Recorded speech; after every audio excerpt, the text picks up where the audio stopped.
So ma'am, let's start with your overall journey. Like since you are about to close 3 decades in education industry, so excuse me. So I'd like to first start with what are the challenges or trends that you have observed in education industry in the last 28 years of your journey?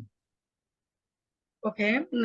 Before describing you about the trends in the higher education sector, let me start with my journey.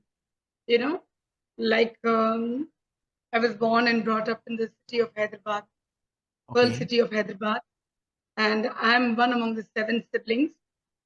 And I was educated in a convent school and got married at a young age. And mostly I completed my education after my marriage. And even my PhDs now, I can proudly say that I have 4 PhDs. Three wonderful. of them are honorary. The recent one which I received was a D.Litt degree for English literature, and then the other 2 are for education. And um, the question is coming to you all for that, the human rights, and of course the one which I have done from the Himalayan University. So basically, I've got 4 doctorates with me, and coming back, this is the support, of course, by the blessings of the Almighty and the support of my family, my friends, my girls, my Absolutely. husband. There are so many of us, my students of ISL Engineering College, my students of ISJ, International Indian School, Jeddah. And there are many people, the chairman of my college, Mr. Salman Ahmad, the principal, the staff of both the schools and colleges where I have worked. So these people have contributed immensely in my progress. Believe me, they have been with me throughout. So this is a bit of my journey, why I was successful. This is what. And coming to the main question which you have asked me regarding the trends in higher education sector, Right. the changing trends. Basically, I feel, this is after the pandemic I have observed. Before pandemic, the things were different. And after the COVID-19 came in, there are a lot of changes which have happened. We all are aware, and then especially the integration of technology, right? This is one of the major trend and reform which happened after the pandemic, after the 2 years of pandemic. And then the digital transformation, the virtual classrooms, and then online platforms, and then the other digital resources, and right now the chatbot, AI, and all. So this is what is happening. These are the biggest trends which are seen in the higher education sector these days. And then the second point related to this is focus on employability. More and more of us are focusing on the skill set of the students, right? And according to the demand of the industry, the skill set, lot of attention is being given to the skill set, which never happened earlier. And then again, the globalization, wherein, our students go abroad. And I mean, that has been happening for quite some time. It is nothing new. So I feel that the biggest change is the integration of technology. This is what I feel. So, ma'am, can you please let me know, like, have you ever encountered like any sort of challenge or limitation when integrating technology to your teaching practices? Yes, of course, when I started teaching, when I was given the online teaching, believe me, I'm Right. not very comfortable giving interviews online or teaching online, because I always felt, there is no personal touch when you are giving online, right? So this is Right. what happens, when we are busy, when we are in the full, mood to give the explanation or anything, suddenly the system goes off. So And what a exactly, coincidence, ma'am. Actually, it actually happened between us. yeah, it actually happened. So this was the biggest challenge. And the other thing which I was telling is the students on the other side, what they Uh-huh. do, they just keep, um, they switch off the cameras and they are doing their household chores, or they are on the bike, they hardly listen to the teachers who are on the other side. Only for the sake of attendance, the students are attending the online classes. Because there's so much content available on Google, and now with AI and all that, students don't want to listen to the teachers online. So this is the biggest challenge I really face. Basically, not me, because there are students who do want to listen to me, but majority of the teachers feel the same what I am feeling. Okay. Ma'am, apart from this, like as a dean of students, is there any specific strategies that you implement to increase communication skills or promote holistic development of your students? Yes. And the first and foremost thing, my relation with my students is totally based on trust. This is Okay. the one thing I try to tell each of the extracurricular activities in our college. These are all handled by me, directly. I handle the student welfare cell. So I'm the dean of the cell. And right now I've been promoted as a professor also. Just 3 days back, I was given, the status of a professor also. So basically, this is what I believe in. And another thing what I do is that I try to inculcate in them, a teamwork. They should do it as a team. This is what I focus a lot. A lot of focus is given on teamwork. This is what I totally believe in. And then apart from that, I give them feedback. Where they are going wrong. Especially because I myself have done my doctorate in English and all that. I'm very particular with the diction, the pronunciation, because in India, there's a lot of what do you say, the dialects differ. Different people coming from different backgrounds, they follow a different way of pronouncing a particular word. So a lot of stress I give on the pronunciation part of the students. They have to improve the pronunciation part, apart from verbal reasoning, and then listening. One thing which I ask them to do is listen. In my classroom teaching, whenever I go to the class, I ask them to just listen to me and write down the bullet points, so that they can elaborate on the bullet points. So they have to have that active listening. So LSRW, this listening, speaking, reading, and writing skills. This is the major point wherein I focus. And apart from that, and then I give them platforms to anchor the program. They become the MCs, event management. They have to anchor the entire program. So a lot of my students, I train them to anchor the program. So that gives them the confidence to, what do you say, like face the public speaking, basically. So I have got a lot of students, um, and a lot of appreciation given to my students also for doing wonderful anchoring, public speaking, and I'll do a lot of debate and all these things. And I encourage the students to take part in, as I told you, all volunteering work and extracurricular activities and sports and all that, which help them to, face the public, interact with the public, and give them the confidence. It's really great, ma'am. Okay. And also, ma'am, you have recently visited Oxford Town Hall for WBR corporate event. So, can you please share some of your important learnings that you took from the event? Like going to the Oxford was really a dream come true, in the Oxford Absolutely. University town hall there, I never imagined. I remember my husband telling that his aunt had visited the Oxford, and I think this is in the entire family who visited the Oxford University. So, to be very honest, I felt really elated. I was very, very elated.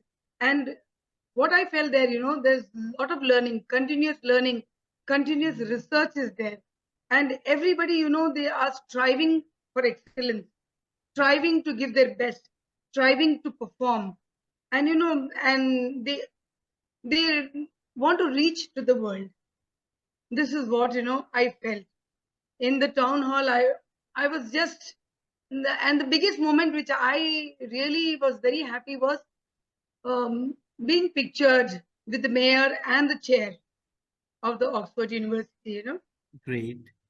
there I just happened to meet them. So, and I was very happy to present the memento of our college, ISL Engineering College. I gave them the memento of my college. So I think that was something out of the world for me. And I spent 3 whole days only in the Oxford, Oxford itself, and then every day going to the area, the Bolden libraries. I'm very fond of reading and all that. So I spent a day there visiting the libraries. They've got 11 million books, of course, Oh, not reachable for us. So this is something, and everybody there, they are intellectual. Everyone there. So that is what I felt, um, it was a very rich experience for me being among the elite class of learned professionals, the academicians, and everyone from across the globe. So representing India, it was like representing India, not only my city, Hyderabad, but it actually. was like representing India. So I was really very happy. Very enriching experience it was for me. So, ma'am, you have had a wonderful visit to Oxford. Now, how does this event going to contribute to your leadership development? I think I'm a born leader, to be very honest, So, because very this true, is, ma'am. yeah, this is, since my childhood. I remember when in the school, I was the class monitor, the class leader. When I was in college, I became the sports secretary, general secretary, president of my college. And then when I got married, I went abroad. I was the student counselor over there, and then the consulate there in Saudi Arabia, Jeddah. They appointed me as the secretary of the Indian Ladies Cultural Association. So this, Amazing. I had that leadership qualities in me from my early childhood, and I was a very good sportswoman. So I'm very daring, and I used to, like I can confront anybody, talk to anyone. Like basically, I got an award for being an influential communicator. Also, in the year 2016, I was given the award for being uh, an influential communicator. So it is there. I think I'm a born leader. So of course, my leadership qualities.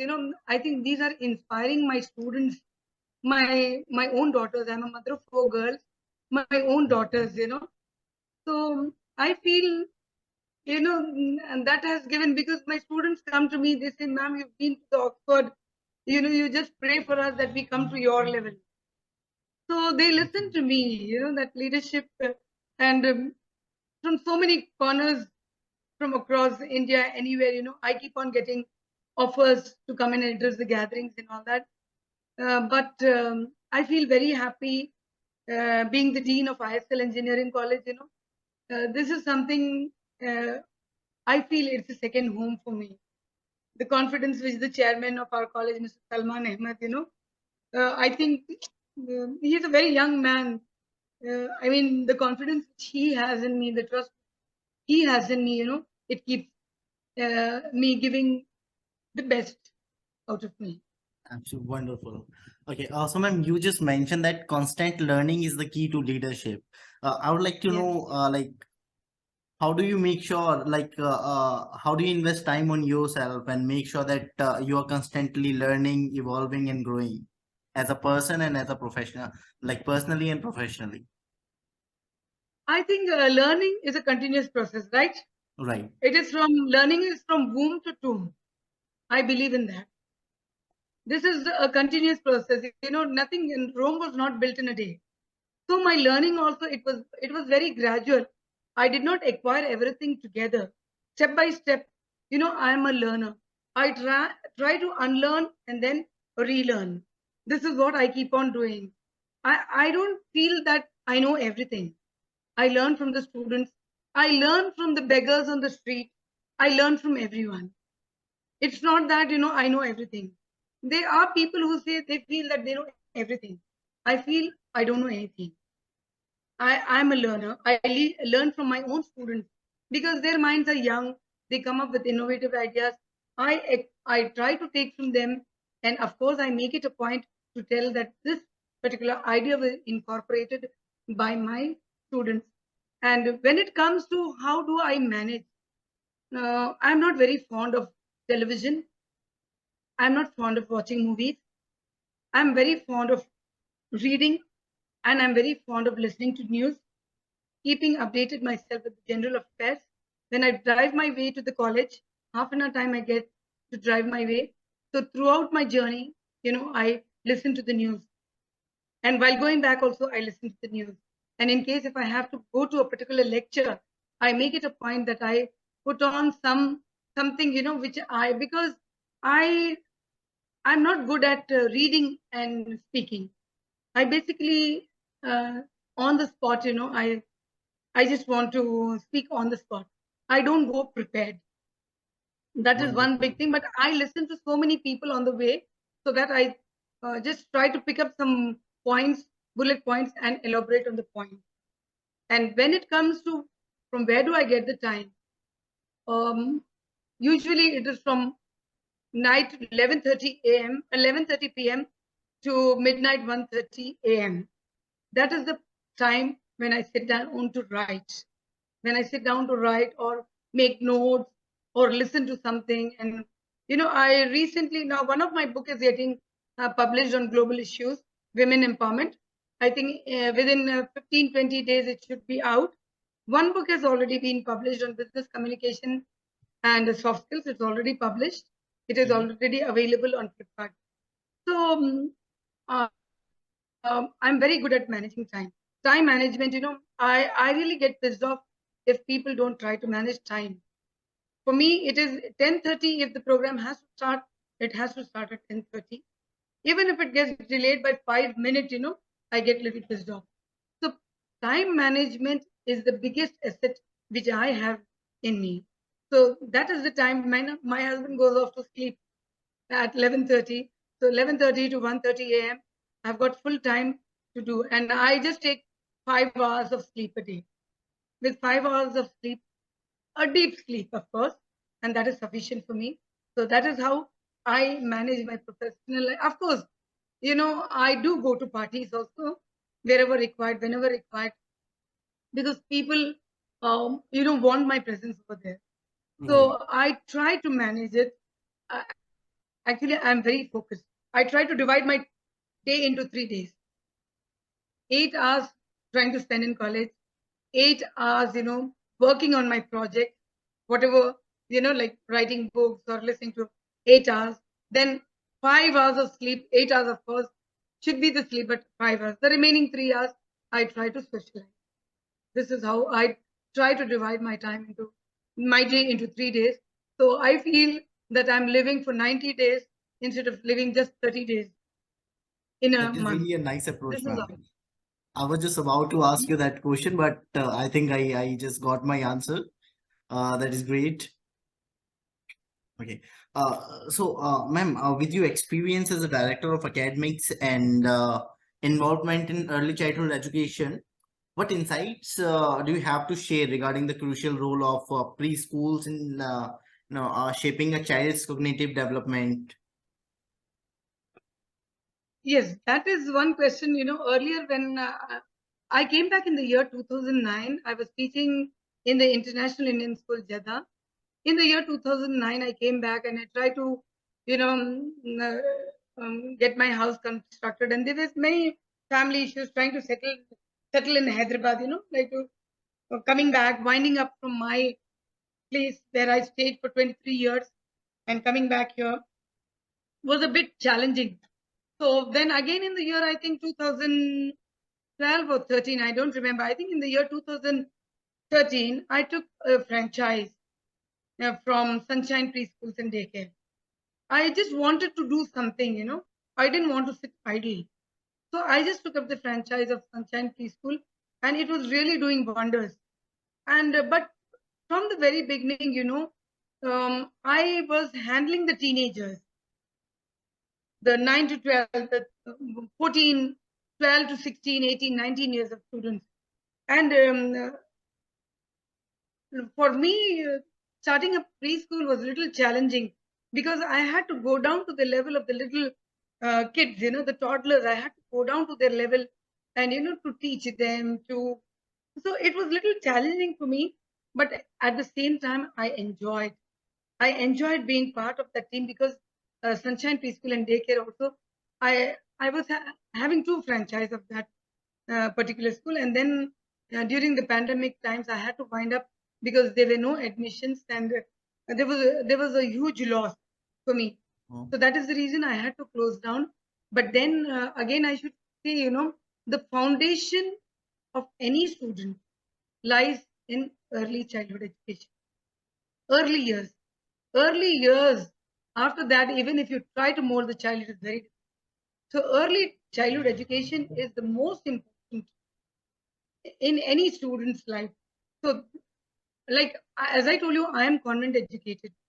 I remember, I don't want to mention the name of the school where my daughter attended when I came back from Jeddah, Saudi Arabia. My daughter was not getting admission because I came in the middle of the year. I had to put her in a local school near my house. So okay. it so happened when she came back home one day, she started saying the three-letter word, C, C, Ye, Yum, Okay. P-O-T. So that slang, VOT, P-O-T. Oh my God, I had to break my head then. I said, this is not going to happen to my child because the diction, the pronunciation, and then again the tables. Two ones are two. Two one ja two, two two ja four, two three ja six. That Absolutely. ja was going. So it was it was a nightmare for me. Then I said no, I'm not. Although the fees there was just in those days, I'm talking about at least in 2009, 2010, 13 years back. I'm talking about this. So at that time, the fees of that particular school was 500-600 rupees. Then I said no. Immediately there was there was a written test at Hyderabad Public School, Begumpet. She qualified and I put her there. At that time, the fees was 10 times more. Here, if I was giving 500, there I was giving 5,000. But then it was worth it. Today, my daughter is doing her intern in Siyasat. She's a media and communication specialist, specializing in that. She just finished the second year of graduation and she's doing her internship. And her communication skills, I feel, are stronger than me. At that age, Wow. my communication skills might not have been so strong as her communication skills. In fact, all my daughters, my four daughters, they all have very good, very strong communication skills. Wonderful. So my stress is on the foundation. So as parents, we all should lay stress on the foundation here. We should not compromise on the foundation here. This is what is my message to all the mothers who are putting their children in the preschool. So, ma'am, being a mother of four daughters, no one can understand this better than you. No one can understand better the involvement of parents in development of their kids. So, I would really like to know what strategies are you implementing to build strong relationships with teachers, students, parents, and the community around. Okay. The first thing, my relation with my daughters is more of a friend than a mother. Again, my relation with my daughters is basically based on trust, totally trust. And the next thing is that, I leave it for them to decide. Even if they have to buy a dress, even if they have to choose a career, they have to choose it on their own. My eldest daughter has completed her, dentistry. She specialized in smile dentistry. She's got a clinic, the Hyderabad, the dental expert in Himayatnagar. She's married. She's got three lovely children, a son and two daughters. She decided to pick up her own field. My second daughter is a journalist. Right now, she's not practicing because she's got a small child. My third daughter is a textile designer. She's in what do you say? She's in Delhi. She does online work mostly right now. She's doing online work. And my fourth daughter is a media. I mean, she's specializing in media and communication. So they are in 4 different fields.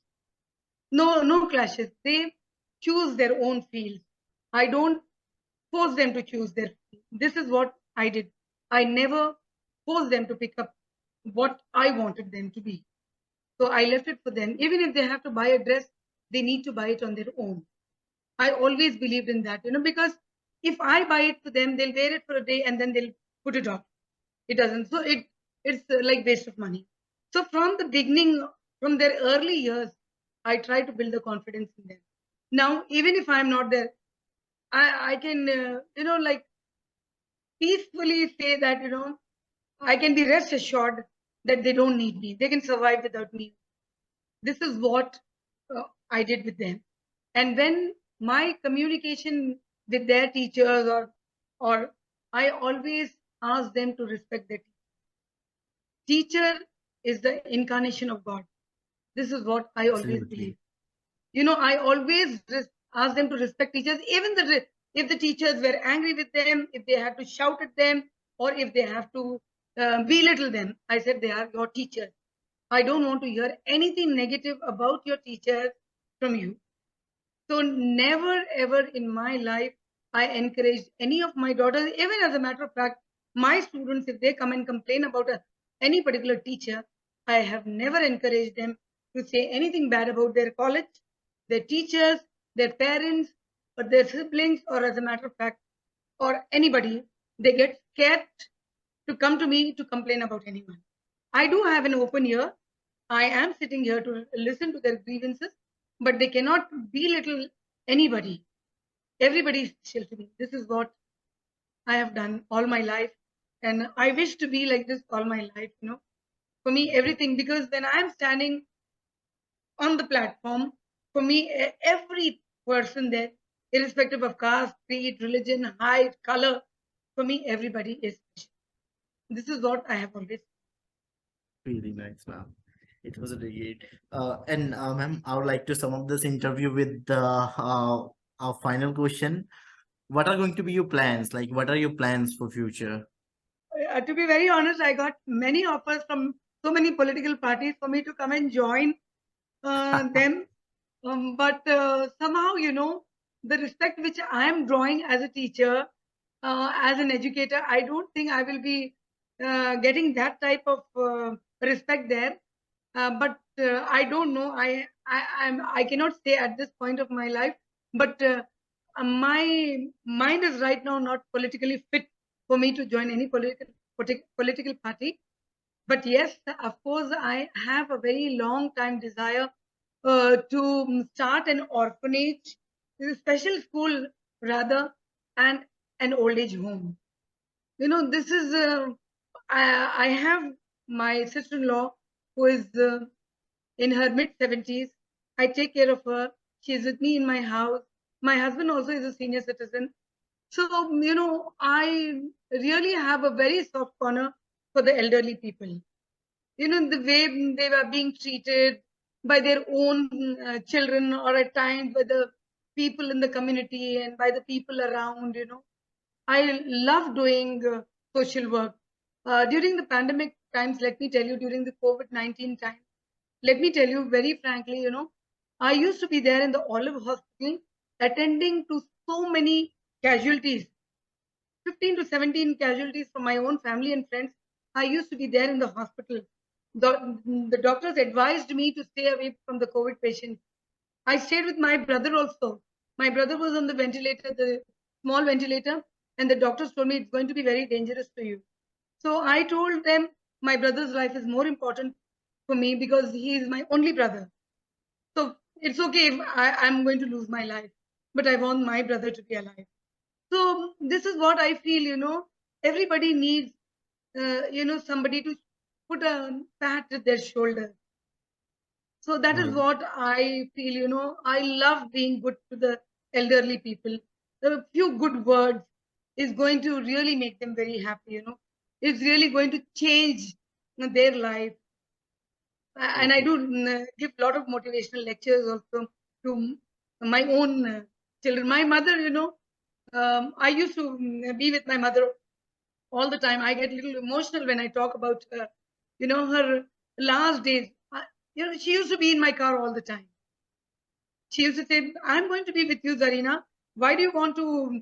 I'm not hurting you. Let me be there in your car. You do your work." So wherever I went, I used to take her. I lost her in the year 2018, and she was my role model.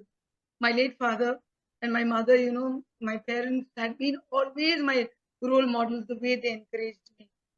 So I just pray that one day, either an old age home or school for the special children, that is my plan. Plan B. So plan A, I don't know if I happen to join any political party. Right now, I'm not in a position to say that. I'm happy being an educator. I'm That's true. happy being respected the way I am. That's really wonderful. Ma'am, I must say that your achievements, your daring and your emotions, like everything extend beyond the academic sphere. And ma'am, can you please put some light on your on the awards and recognition bestowed on you? Actually, I have received n number of awards.